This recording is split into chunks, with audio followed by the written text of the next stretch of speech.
to talk about today is advanced ways to administrate the SnapStream software. Of course, I have the wrong slide up here. It should say administrator training. Give me just 1 second. I'm going to fix this up here. Sorry about that, everybody.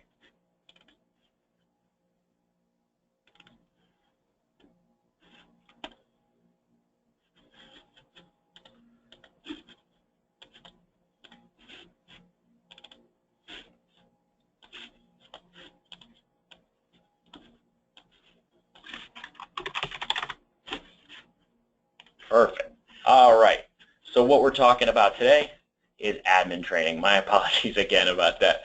Admin training. So what does that mean here exactly? We're going to talk about advanced TV search inside the SnapStream. This is good for you to understand how to use the SnapStream software, as well as how to inform your users on best practices for using the SnapStream to be able to search for content. We're going to talk about setting recording priorities, making sure that the recordings that you're making are the most important recordings, the things that you're going to be wanting to be able to search on later, be able to record. Make sure you're not missing anything that's important to you. Additionally, we will talk about keyboard shortcuts. We're going to talk about advanced alerts, advanced production workflows, configuring video format profiles, as well as email and alert settings, and creating export locations. Of course, I have my wrong slide up here. I apologize, guys. So we're going to jump right into it here. So give me just a second. We're into the SnapStream interface right now. Again, we're going to assume you have a base knowledge of how to use the SnapStream software, and we're going to go right into the administrative side of the SnapStream software. We do that via the admin button right here. The most important thing when you're administering the software is handling user permissions. So we can set up user permissions in a lot of different ways inside SnapStream. Clicking on users is going to take you over here to your user permission fields. We can set up LDAP integration on the SnapStream software. If you have LDAP at your organization, we can actually deploy that LDAP integration and make sure that all of the users on your server can get access to the SnapStream software. We can set these user permissions up via individual users as well as groups. So if we wanted to, for instance, put together a group of administrators or a group of basic schedulers, we can actually come in here and set the actual user permissions for each group. So for instance, if I'm in a basic schedulers group, I'll want them to be able to watch live TV, watch recorded shows, use the multi-viewer, and so on.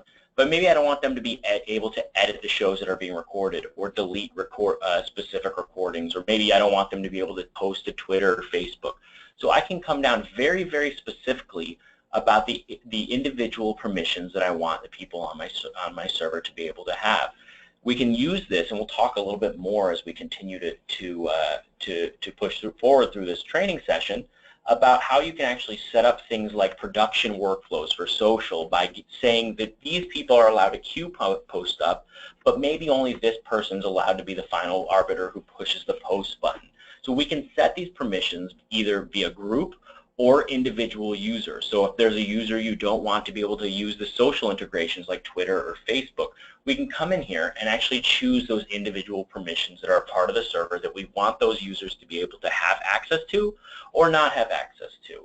And we get very granular here about each individual user permission. So anything from adding personal YouTube accounts to posting to Twitter or do post-processing tasks like transcoding, we can get very, very specific about those individual items.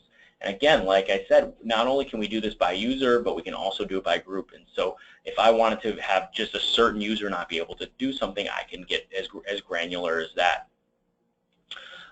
If you have any questions about anything I'm showing you today, please don't hesitate to ask me. You can put your questions into the question field or the chat field of the SnapStream, of the GoToWebinar application. I'd be happy to answer any single questions that you have about your individual setup or how your SnapStream is deployed. That's what I'm here for today. Again, my apologies, I got a little flustered there at the beginning. My name is Eric Cohn. I am the customer success specialist here at SnapStream. I believe I've talked to most of you on the call, but if I haven't, good to meet you, and please let me ask me any questions you have about your server. So another thing that's really important about being an administrator for the SnapStream is understanding what your schedule looks like. We can come into the schedule here. First of all, I want to show you something you may have used before, something you may not have, which is our stats page right here. If you click on the stats page, you actually get some interesting data about how much content you have on your server, as well as what kind of recording depth you currently have on the server. You're going to get some information to understand really how many hours a day you're recording and so on. So you can see on my SnapStream, which I'm recording about 30 channels right now, that I currently have 7,085 hours of television on my SnapStream. It's a whole heck of a lot of content. Now, I'm recording up about 565 hours or 566 hours each day of content, and with that, it shows that my predicted archive depth is about 4.6 days. So I have about, if you multiply it out, I have about 4.5 days of content before my system is going to actually take the oldest recorded content that hasn't been saved and delete it to make room for new content. We can also come in here and see what my recording counts have been looking like over the previous months and weeks and so on. So I can have a really good idea of how many hours, what my average is, and so on. You can also see your individual drives, how much space is available, how much has been used, and so on in each individual part of your cluster. So this is some really good information you may not have known existed here, where you can have a good idea of what your archive depth is and how many hours you're actively recording per day. With that, you may say, well, I want to make sure I'm getting a longer recording depth, and you can make a longer recording depth either by transcoding content to a smaller file format, or you can say, for instance, on my 24-hour records, maybe I don't care about certain hours. Maybe I don't care about my 2 a.m. to 6 a.m. So I can, instead of recording 24 hours a day, I can do something like an 18-hour record, where I record everything but my 2 a.m. to 6 a.m. recordings. I can do that via the schedule here. I clicked on the wrong thing there. Via the schedule, where I can say, okay, well, this is a 24-hour record of Discovery Channel, but maybe I want to edit that job and make sure that I'm not recording 24 hours. I can say, you know what, I want to exclude the block that's from 2 a.m. to 6 a.m. And with that, I'm going to have a larger recording depth to be able to have more content, because I'm not getting that content that I know I'm never going to need, that infomercial block, for instance, for between 2 and 6 a.m., 2 and 6 a.m., I know I'm never going to need, so I can actually exclude that block, and it's going to give me a longer recording depth. It's technically not a 24-hour job anymore.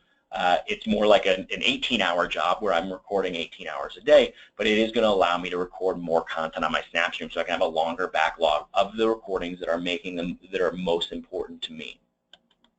If you have any questions about how to do that, you can let me know. Please, again, ask any questions you have in the chat window or the questions window. Another thing that I want to show you while I'm in this page here, which is my edit job page. This is also a place you may not have known, where I can actually say, you know what, not only do I want to get the full recording, but I want to make sure that I actually have the following 10 minutes after that recording as well. So I want to end the recording 10 minutes late. The really nice thing about this is, and I know some of you on this call are in the sports realm, and if you know that the game has the potential to go late, you can say, you know what, every time I want to record that show or that episode, I want to make sure I'm going a half hour later, so I can catch whatever happens after the official end of the game. So it's another option for you, is to actually set the recording start time to be a little earlier or a little later for the ending of the recording. It's another option here. One last thing on this job page is you can actually say here the max number of shows or max number of days you want for that job. So this is the job that I'm looking at right now is a 24-hour recording of Discovery Channel. Maybe I only want the last 3 days. Maybe that's the most important thing to me. I can say, you know what, I only want to have a max of 3 days. And then anything longer than 3 days will be deleted to make room for new content. It's just another way you can make additional space on your hard drive or on your SnapStream and get a larger recording depth to your recordings. There's a lot of ways you can play around with that to make a larger recording depth. The last thing I'll say here is not only can I exclude like I was talking about 2 to 6 a.m., maybe I want to change it for individual blocks. And I can say, you know what, Sunday I need the full 24 hours, but Monday I only need 6 a.m. to 2 a.m., for instance. So you can exclude individual blocks per day if you wanted to do that. Again, if you have any questions, let me know. I'd be happy to answer them for you. So that is a great option for you. And I keep thinking of great things to show you here. Excluded categories, you can even come in here and say, I want to exclude certain categories like educational consumer, which are infomercial channels or infomercial recording. So if you do not want to get infomercials, you can always do an exclusion for something like educational consumer recordings. And again, that's going to make it so you have a longer recording depth. So that's some really nice ways where you can manage your storage using the schedule here, see the content that's most important to you. Now, a lot of you understand how to use the schedule here, but I do want to point this out as well, is you are going to you have a certain number of tuners to be able to record a certain number of shows. So if I'm recording, for instance, if I have 5 tuners, the first 5 things, if they're all airing, are going to be the most important things that are recording to me. Those are going to default to the first 5 recordings. Now, let's say I think BBC America is more important than Fox News. I can actually come in here and say, you know what, I want to make this number 2. And when I move away from that, you'll see it pops up to number 2, and then it's going to put that at the number 2 position for all my scheduled recordings. So now it's going to record BBC America over Bloomberg, excuse me, CNBC, which is what it replaced. It's going to make sure if I only have a certain amount of tuners and I don't have enough tuners to record all of them, it's going to go with the first one that I have record the lower numbers before it goes with the higher numbers. So if I only have 30 recordings, it's going to default to this recording, and I would not get to record KPRC and Comedy Central. So to make sure that you're recording the content that's most important to you, you want to make sure that you're putting it in order of importance on your schedule. Now, if you run out of tuners, in your guide, as I'm sure you know, it's going to turn bright red. It's going to turn bright red, showing that you don't have enough tuners to record that content. It's going to turn this color right here. You can click on it and choose that conflict and be able to choose what recording out of those recordings you want to record. But if you don't actually click on it and handle the conflict, it's going to go by what you have scheduled. By the schedule that you have here, this is what it will default to unless you do it manually.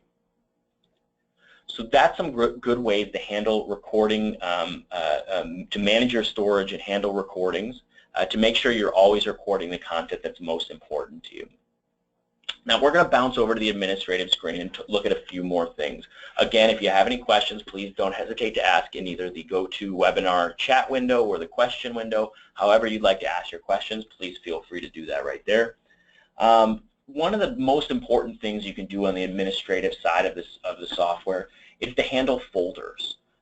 Folders are both on disk as well as off disk. So if I wanted to create a folder that was specifically for a group of people in my organization, I can set the path and say this is for sports, for instance. I can say that that's the path, and I can grant access to whomever I want. Right now, I've granted access to just to everyone on my SnapStream. If I only wanted to let a certain group be able to use that folder, I can do that. Or maybe I can go as linear as certain people at my organization. Maybe only my boss, Rakesh, is the only guy who can use that folder. So I could actually say that right there if I wanted to, or I can just leave it exactly the way it is by default, which is for everyone. I could say this is my sports folder on disk, and then I can add that folder right there. So then I can actually push clips. When I clip something, I can choose for those clips to go in the sports folder. Again, that's going to be an on-disk folder where I can put content.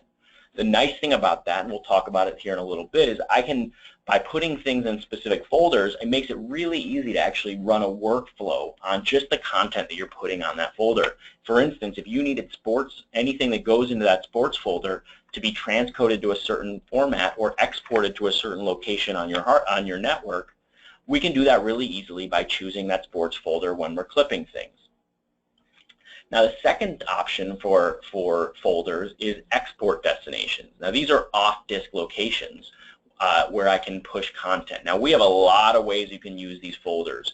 We can push content either to UNC paths on the network, Amazon S3, Google Cloud Storage, or even via FTP or SFTP. So if you have an Amazon S3 bucket and you want all your clips to be exported there, or in a Google Cloud Storage, or whatever it might be, or an FTP server, you can actually put that that information in, and you can choose when you're clipping or by workflow to push that content to the location that you need it. So again, via workflows, I could have a system where as soon as I clip something, it goes into a folder, it's transcoded to the file format I want, and then it's exported automatically to a location either on my network or on Amazon or Google Cloud or via FTP or any of these options to be able to push content. This is a really powerful way to push content across your network or into these external locations like Amazon S3 or Google Cloud Storage to be able to then do whatever you need to do with that content, whether it's be adding it to your CRM or getting it into Premiere or Avid or whatever you're doing with that content. It's a really, really nice and powerful way to push that content along your network. If you have any questions about this, please ask them now in the chat window or the questions window on GoToWebinar. I'd be happy to answer any questions that you have. You'll see here that when I go to make a clip here, let's do our General Hospital clip. If I wanted to make a clip,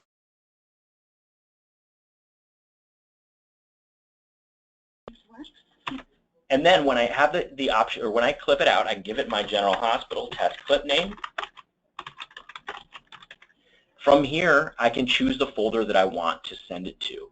Remember, I just created that sports folder folder, so I can choose that right there and clip it out, and then it's on my sports folder on my disk. It's going to be on my SnapStream in the sports folder. Again, what I would do at that point is then I'd probably run a workflow for that content. So let's go and talk about workflows a little bit. I know a lot of you are currently and actively using workflows on your SnapStream. Workflows are, again, one of the most powerful features of the SnapStream software. And it's because it takes these tasks that you're generally doing by hand, or labor-intensive tasks, and actually automating that process. And we can get very, very specific using filters to only be running these tasks on the clips that are most important to me. So I could set up a workflow that's my export workflow for sports, and I can set a trigger condition for that workflow. Maybe that's when a clip is created, okay? And what I'm going to do is I'm going to say, using my filter, that I only wanted to do it from a certain folder. And you remember we created that folder called sports folder. So I'm going to say that when a clip is created and it's in the folder, sports folder, and again, this is just an example, I want to transcode that clip, and then I want to export that clip. So I can choose, to do all these post-processing tasks on any clips that I want. So for instance, if I were to make a sports clip and put it in sports folder, automatically it's going to transcode it to the file format that I want it, and then export it. And you remember, we can make export locations off disk, either using Amazon S3 or Google Cloud or UNC paths, whatever it might be. I can come in here, choose my export location, even choose if I want to include auxiliary files like the XML file along with the recording. I can choose all of that, and then I can save it. So then whenever I make a clip and put it in that sports folder, I'm going to have that clip have been transcoded and exported exactly where I need it to be. A lot of our users will use these workflows to actually automate the transcoding process and then drop that clip into an Avid Watch folder, or Premiere Watch folder, or Vantage Watch folder, whatever the option, whatever you need that clip to go, you can do that. It's a really, again, powerful option to move content wherever you need it to be done. Additionally, we can set up workflows to do things like providing transcripts. If I, for instance, needed a transcript of any recording, I can actually do a workflow to generate a transcript. I can even have it email me that transcript. I can say if a recording has finished and it's from, for instance, ESPN, I can say, you know what, send me the transcript. You can be very, very linear about how you want to set these workflows up, but there are a million ways to have these workflows automate processes for you, whether it be transcoding, whether it be smart chaptering to find out where the commercials are, or copying content or deleting content or generating transcripts, exporting, even locking and unlocking items on your SnapStream. Additionally, you can even cloud share things. I could generate a transcript and then cloud share it to myself by putting my email address in there. So again, there's a lot of ways you can use these workflows to your advantage. If you have any questions about it or would like additional assistance setting up your workflows to work for you, you can absolutely ask our support team or myself, and we'd be happy to get those going for you. So that's workflows. The last couple of things that I'd like to show you here, I want to show you email and alert settings. These are really important as administrator of the SnapStream to make sure that you're setting up alerts, email alerts, excuse me, so you know if there's ever any issues on your SnapStream. So what I definitely recommend, if you haven't already done this, is come into where it says warning email to and put your email address. You can even put a group of email addresses or your IT team into this email address window, but this is going to red flag you if you're ever finding issues on your SnapStream. If there's issues that come up, and they do occasionally come up, you can come in here and have the system send you a warning email as soon as there's issues. If you see emails, if you see warning emails, you know it's a red flag to reach out to our support department and figure out what's going on to make that warning come about. I definitely recommend coming in here and setting your own email addresses for the warning email.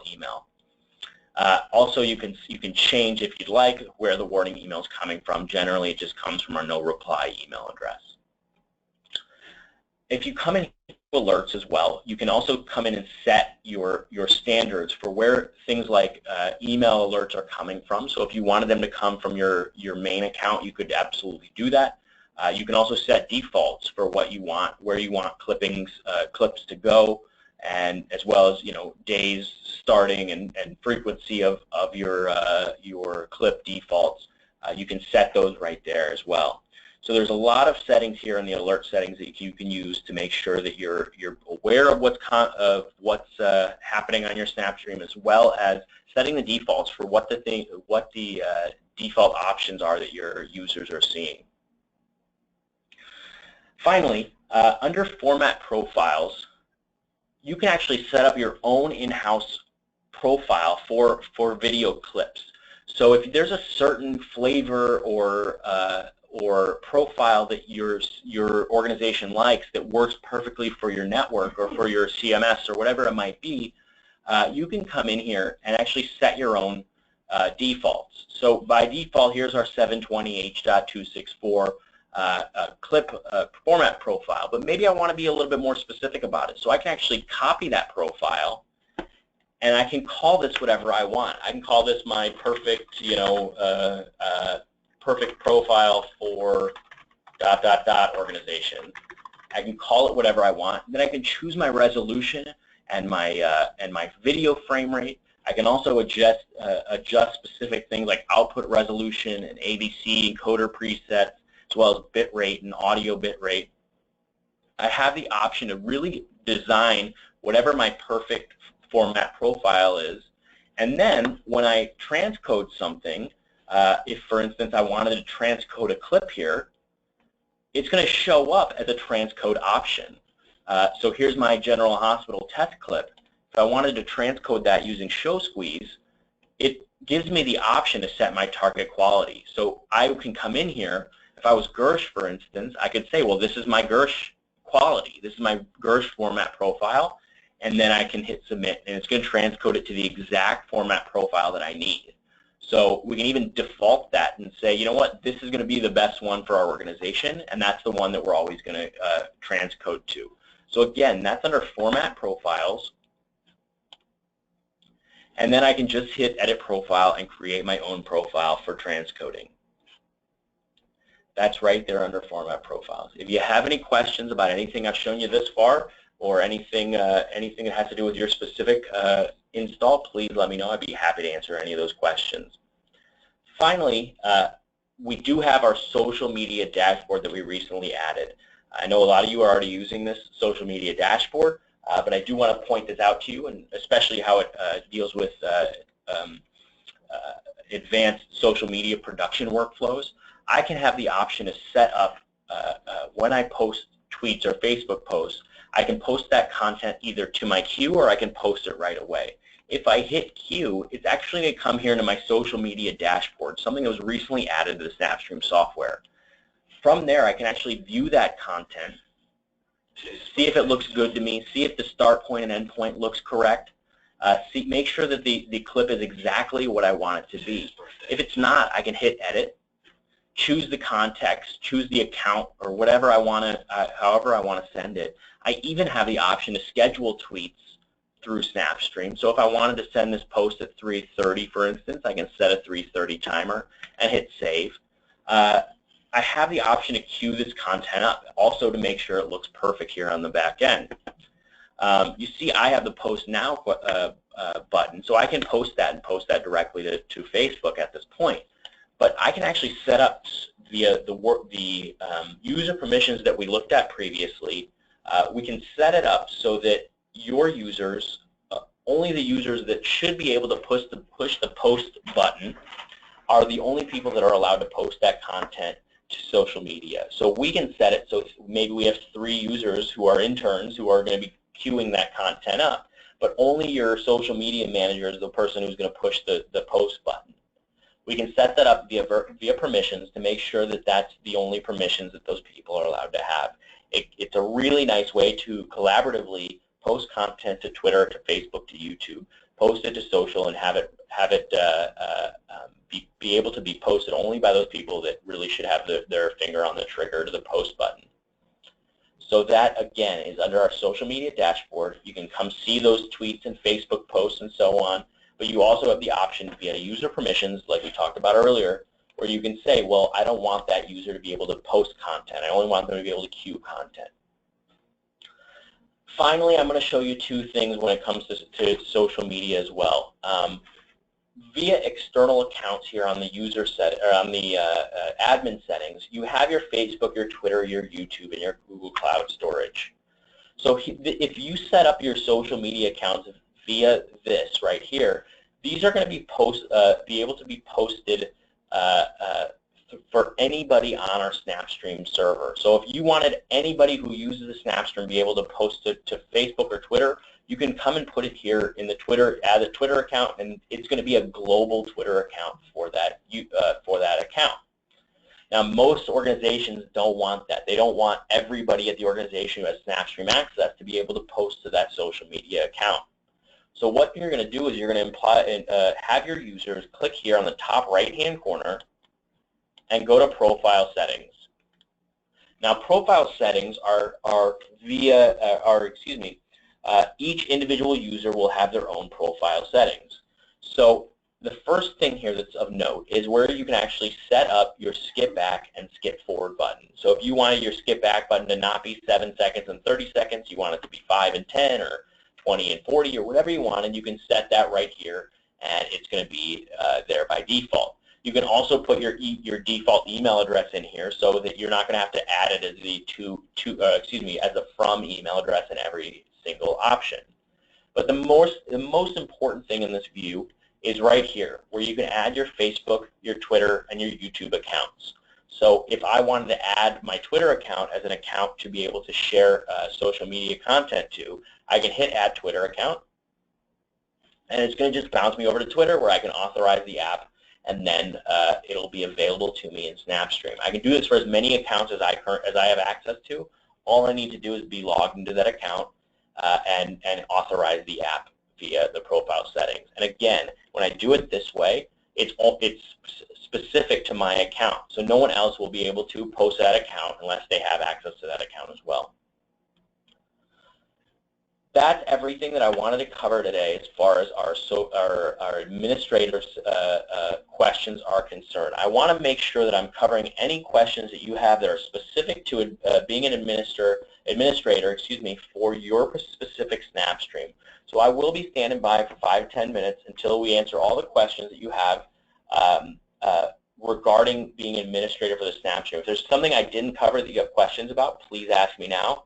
If there is specific things that you have questions about, please ask me now as well. I appreciate you being on the call today. I appreciate you guys using SnapStream, being cheerleaders for the system, and really pushing your users to be able to use the system to its advantages. If there is any further follow-up, if you'd like a training, that is specific for your users, we can always arrange that. Please reach out to me just at Eric, E-R-I-C, at snapstream.com if you have any questions. Otherwise, again, I appreciate you being on the call, and we'll be standing by for any questions you have. Have a great day.